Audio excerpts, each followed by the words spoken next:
বাচ্চাদের আবদার মেটানোর জন্য ঘরে থাকা সামান্য উপকরণ দিয়ে যখন পিৎজা তৈরি করতে হয় তাদের জন্য আমার আজকের এই ভিডিও। আসসালামু আলাইকুম এভরিওয়ান, ওয়েলকাম করছি আমার নতুন আরও একটি ভিডিও দেখার জন্য। আশা করছি সবাই ভালো আছেন। আজকে আপনাদেরকে তৈরি করে দেখাবো খুবই সিম্পল একটি পিৎজার রেসিপি। আশা করছি ভালো লাগবে। তাহলে চলুন আর কথা না বাড়িয়ে শুরু করি। প্রথমে এখানে আমি পিৎজার ব্যাটারটা রেডি করে নিচ্ছি। এর জন্য এখানে আমি দিয়ে দিচ্ছি প্রথমেই কুসুম গরম পানি 2 টেবিল চামচ। এর সাথে দিয়ে দিচ্ছি 1 চা চামচের মতো ড্রাই ইস্ট, এটা ইনস্ট্যান্ট ইস্ট, সাথে সাথে এটি ব্যবহার করা যাবে। আর এর সাথে দিয়ে দিচ্ছি 1/4 কাপ পরিমাণ চিনি। চিনিটা গলিয়ে এটি ঢাকনা দিয়ে ঢেকে রেখে দেব প্রায় 10 মিনিটের মতো। এতে করে চিনিটা খুব ভালোভাবে মেল হয়ে যাবে। ফিরে এসেছি 10 মিনিট পরে। চিনিটা খুব ভালোভাবে মেল হয়ে গিয়েছে। এখন এখানে আমি শুকনো উপকরণ দিয়ে দিব। এর জন্য দিয়ে দিচ্ছি ময়দা 1 কাপ। এখানে আপনারা আটাটাও ব্যবহার করতে পারবেন। এর সাথে দিয়ে দিচ্ছি স্বাদ মতো লবণ, আর দিয়ে দিচ্ছি 2 টেবিল চামচের মতো সয়াবিন তেল। দিয়ে খুব ভালোভাবে এই শুকনো উপকরণগুলো সয়াবিন তেলের সাথে মাখিয়ে নিচ্ছি।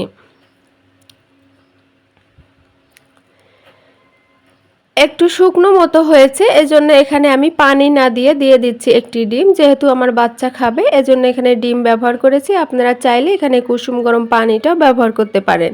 দিয়ে খুব ভালোভাবে মথে নিতে হবে।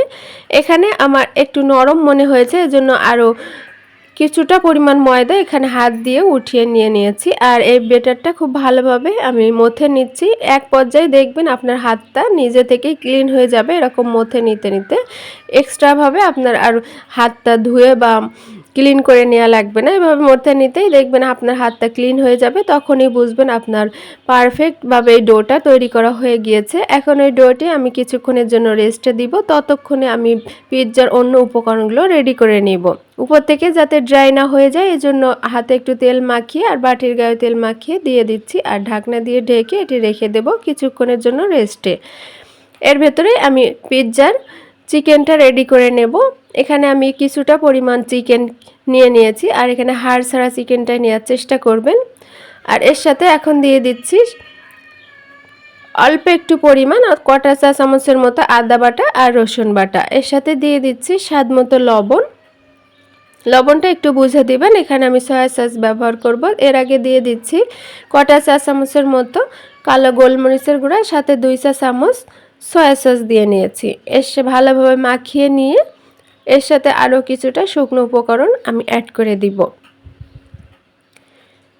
কিছুক্ষণ মিশিয়ে নেওয়ার পরে এখানে দিয়ে দিচ্ছি কটা চা চামচের মতো ধনিয়ার গুঁড়া আর কটা চা চামচ ভাজা জিরার গুঁড়া, আর দিয়ে দিচ্ছি 1 চা চামচের মতো চিলি ফ্লেক্স। দিয়ে খুব ভালোভাবে মাখিয়ে এটি আমি ভাজার জন্য চলে যাব।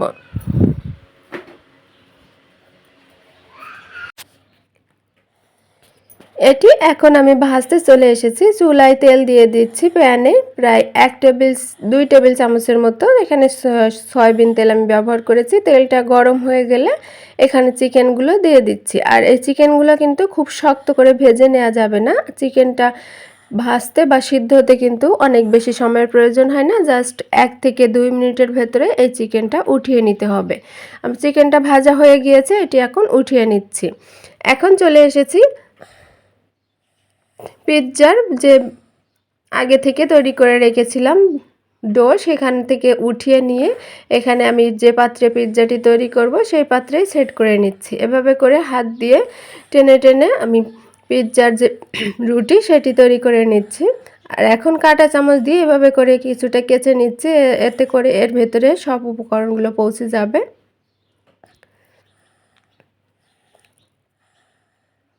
কেচে নেওয়ার পরে এখানে দিয়ে দিচ্ছি টমেটো সস। পরিমাণটা বলছি না, এখানে আপনাদের পরিমাণ মতো দিয়ে নিতে হবে। আমি আমার পরিমাণ মতো টমেটো সস দিয়ে ভালোভাবে চারি সাইডে মাখিয়ে নিচ্ছি।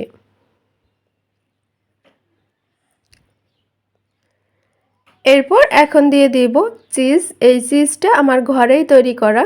আপনারা এর ভিডিও দেখতে চাইলে আমার ডেসক্রিপশন বক্সে লিঙ্কটি দেওয়া থাকবে, দেখে নিতে পারবেন। চিজ দিয়ে দিচ্ছি পরিমাণ মতো, গ্রেটার দিয়ে গ্রেট করে, আপনারা এখানে আগে থেকে গ্রেট করে তারপর এখানে দিয়ে দিতে পারেন। আমি সরাসরি গ্রেট করেই দিয়ে দিচ্ছি। পরিমাণ মতো চিজ দেওয়ার পরে এখানে আমি দিয়ে দিব আগে থেকে ভেজে রাখা যে চিকেন, সেটি এখানে এভাবে করে সাজিয়ে সব দিকে দিয়ে দিব। সবগুলো চিকেন দেওয়ার পরে এখানে দিয়ে দিব একটি পেঁয়াজের হাফ অংশ কেটে এভাবে করে পাপড়িগুলো আলাদা করে নিয়েছি, সেগুলো এখানে দিয়ে দিচ্ছি। আর দিয়ে দিচ্ছি লাল সবুজ মিলে 2টি কাঁচামরিচ কুচি করে নিয়েছি, সেটাও এখানে দিয়ে দিচ্ছি। এখন দিয়ে দিচ্ছি চিজ, এখানে আরও গ্রেট করা কিছুটা চিজ এখানে আমি দিয়ে দিচ্ছি। এখন ফাইনালি যেটা দেব সেটা হলো টমেটো সস। এর উপর দিয়ে টমেটো সস দিয়ে এটি আমি ওভেনে বেক করে নেব। 150 ডিগ্রি সেলসিয়াসে প্রায় 20 মিনিটের মতো বেক করে নিব।